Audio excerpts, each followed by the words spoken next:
नमस्कार मित्रों, आप सभी का स्वागत है जियो टॉक्स हिंदी में। इस सप्ताह हम चर्चा करेंगे अफ़गान तालिबान में जो विभिन्न समूह हैं, ग्रुप्स, उनके बारे में।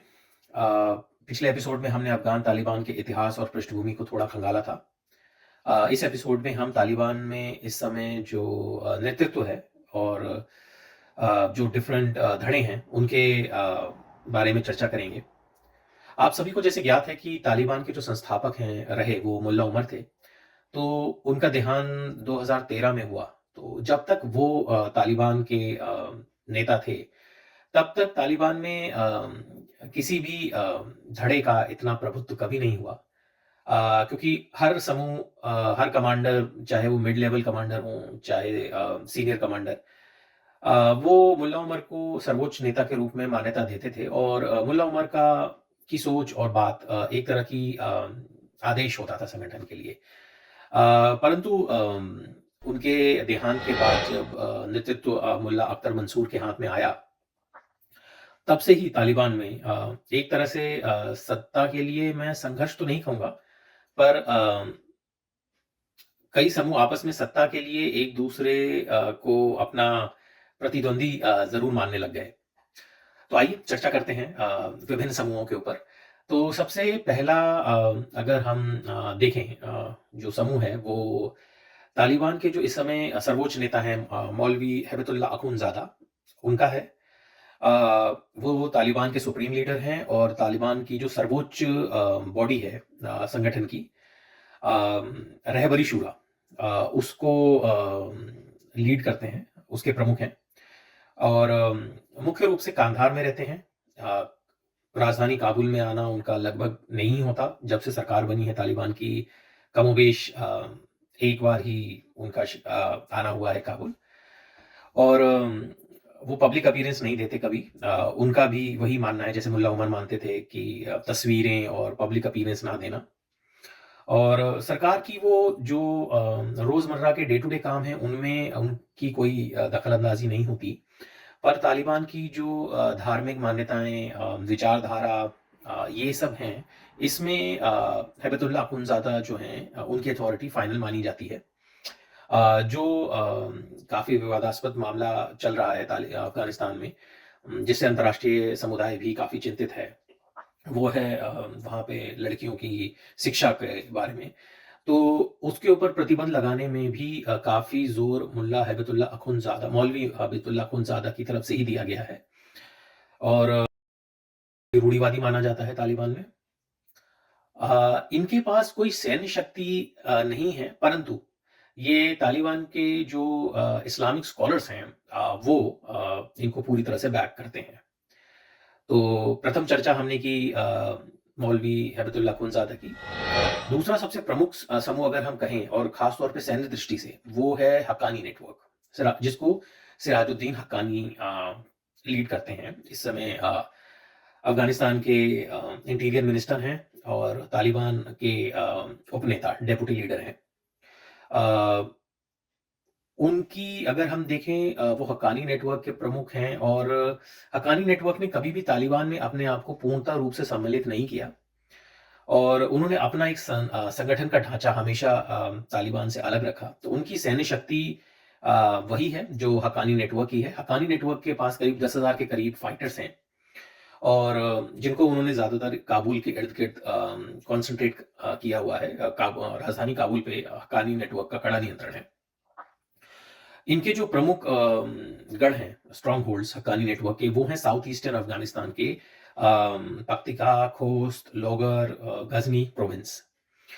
और हक्कानी नेटवर्क सैन्य दृष्टि से देखा जाए तो सबसे प्रमुख समूह है तालिबान के अंदर।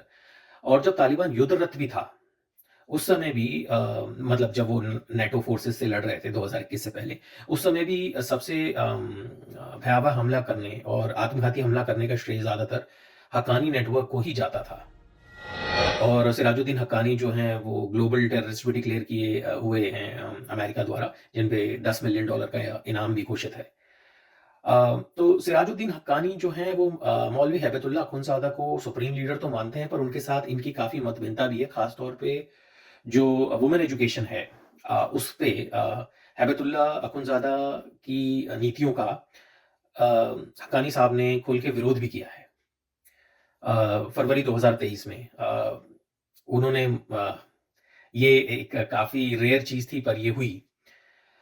और इसी तरह अगर देखा जाए तो हक्कानी नेटवर्क को एक समय पाकिस्तान का काफ़ी करीबी माना जाता था। जी और अब तीसरे समूह की चर्चा करते हैं।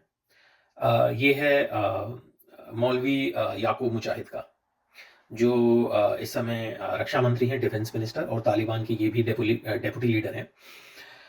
ये मुल्ला उमर के सबसे बड़े बेटे हैं और ये जो कांधारी ग्रुप है तालिबान में, क्योंकि जो कांधार प्रोविंस से जो तालिबान आते हैं, वो अपने आप को तालिबान का एक तरह से कहीं तो मूल संगठन कहते हैं, क्योंकि तालिबान का वो जन्मस्थली रही है कांधार। तो कांधारी तालिबान के इस समय जो अगुवाई कर रहे हैं वो मुल्ला याकूब हैं। इनको ज़्यादातर जो दक्षिणी अफ़गानिस्तान है, वहाँ पे इनका सपोर्ट बेस है। कांधार में, हेलमंड में।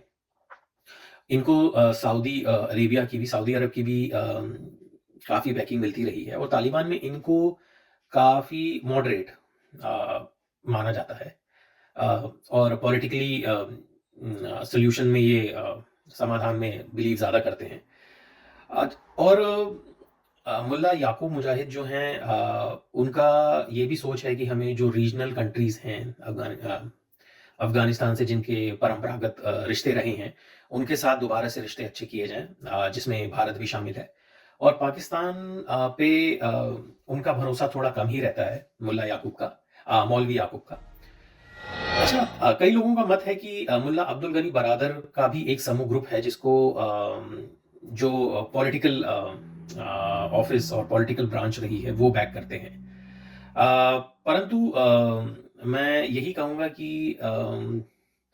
मुल्ला अब्दुल गनी बरादर का अपना कोई अलग से समूह नहीं है। वो मुल्ला याकूब को ही सपोर्ट करते हैं, क्योंकि जब शुरुआती दौर जब सरकार बनी थी अफ़गान तालिबान की, तो मुल्ला अब्दुल गनी बरादर ने कोशिश की थी कि अपने खुद का एक धड़ा बनाया जाए, परंतु उनके पास भी सैन्य शक्ति का अभाव, उनको ये बात समझ में आ गई कि उनके पास सैन्य शक्ति नहीं है और ख़ास तौर पे उनको काबुल में ये टक्कर जो है वो हक्कानी नेटवर्क से लेनी पड़ी। उस समय काफ़ी रिपोर्ट्स भी आई थी कि हक्कानी नेटवर्क के खलील हक्कानी के साथ अब्दुल गनी बरादर की काफ़ी बहस हुई, जिसमें बाद में वो लड़ाई में तब्दील हो गई और मुल्ला बरादर उसमें घायल भी हुए। खैर, अब इसकी पुष्टि कोई नहीं कर सकता, परंतु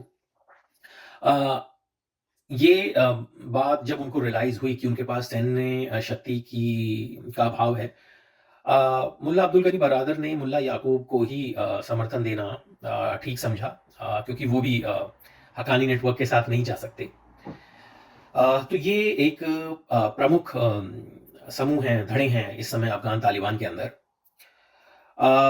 जब मैंने अपना आखिरी असाइनमेंट अगस्त 2021 में फिनिश किया था अफ़गानिस्तान में, तो असाइनमेंट से आने के बाद मैंने एक आर्टिकल लिखा था UWI के लिए। मैं अपनी टीम से निवेदन करूँगा कि वो उसको शेयर ज़रूर कर दें, डिस्क्रिप्शन में लिंक डाल दें। उस आर्टिकल का जो शीर्षक था वही यही रखा था मैंने, तालिबान वर्सेस तालिबान। वो भी आर्टिकल इसी बात की चर्चा करता था कि उस समय तालिबान के अंदर कितने धड़े हैं जो आपस में सत्ता के लिए एक दूसरे से परिस्पर्धा कर रहे हैं।